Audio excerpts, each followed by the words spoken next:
आता सगळंच बदललेलं आहे. गणपतीचं हे काही ठिकाणी तर नुसता व्यवसाय झालेला आहे आणि मग त्याचं वाईट वाटतं. पारंपरिक म्हणजे काय, ह्या निमित्तानं सगळे भेटतात आणि ते भेटल्यानंतर, आणि हे निमित्त असतं गणपती. खरं तर सण हे सगळेच, कुठल्याही धर्मातले सण आहेत हे निमित्त आहेत की त्या निमित्तानं तुम्ही एकमेकांना भेटता, विचारांचं आदान प्रदान असतं आणि ते फार महत्त्वाचं आहे रे. हल्ली आपण भेटतच नाही, आपल्याला वेळच नाही एकमेकाला भेटायला. 2 श्वासामध्ये थांबत सुद्धा नाही आपण, बका बका बका श्वास घेत राहतो. गणपती ही एक सिंबल आहे की तुम्हाला असं वाटतं की तो आशीर्वाद देतो.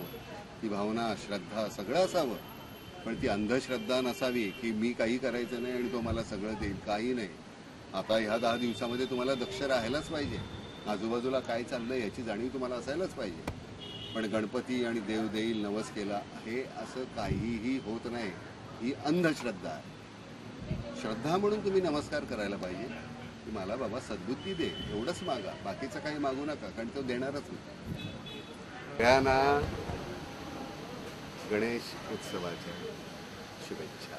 सगळ्यांनी छान मजा करा. 10 दिवस आनंद घ्या आणि डोळे उघडे ठेवा, दक्ष राहा, सतर्क राहा, आजूबाजूला पहा काय चाललंय आणि जमलं तर प्रसादाबरोबर प्रेम वाटा. अशी प्रामाणिक. धन्यवाद.